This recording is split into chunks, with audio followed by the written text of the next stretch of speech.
Comment vous vous appelez? Moi, Alexia. Alexia. Moi, je m'appelle Cameron. Cameron, enchantée. Qu'est-ce qui vous a donné envie de vous engager en tant que JSP?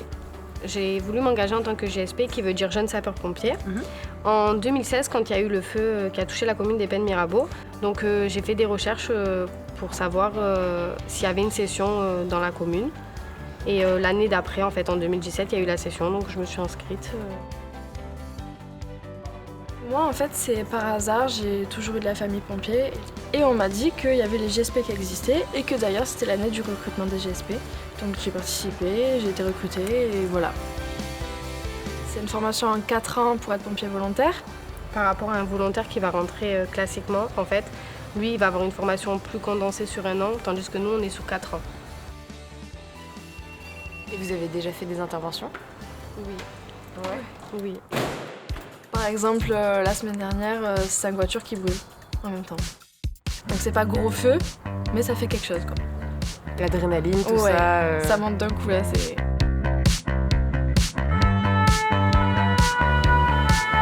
Pour ma part, les GSP, ça m'a apporté de la cohésion parce qu'au niveau des GSP, on nous répète souvent qu'il faut être soudés, qu'il faut s'entraider parce que c'est important. En fait, on est un groupe, on travaille tout en équipe. Départ, chef de groupe, renfort FPT et l'SAV. Je suis la capitaine Boivin Anaïs.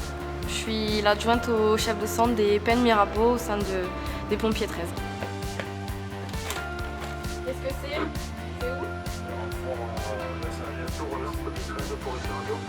Le pourcentage des femmes au sein des pompiers 13, il est de 13%, il est en constante évolution. Mais il reste bien en dessous des autres corps de métier comme la police, la gendarmerie qui ont un pourcentage bien supérieur au nôtre, puisque les femmes ont eu accès à ce métier bien avant nous. Chez nous, c'est Françoise Mabille qui fut la première femme sapeur-pompier de France en 1974, puis s'en est suivi le décret d'application en 1976. Du coup, d'après toi, est-ce que tu as une idée de pourquoi les femmes elles ont mis autant de temps à arriver chez les pompiers? Avant, l'image du pompier, c'était vraiment un pompier physique où les femmes peut-être ne s'identifiaient pas justement à ce métier.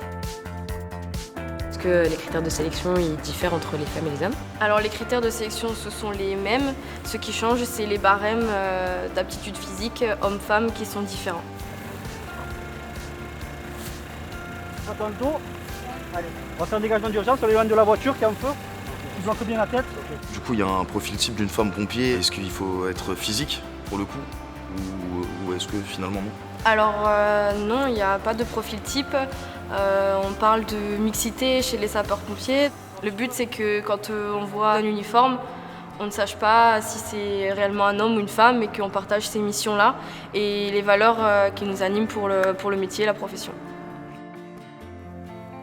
Est-ce que du coup on retrouve plus souvent les femmes sur certains types d'interventions ou c'est vraiment tout le monde logé à la même enseigne comme ce que vous dites? Alors non, le sapeur-pompier doit répondre à l'ensemble de nos missions.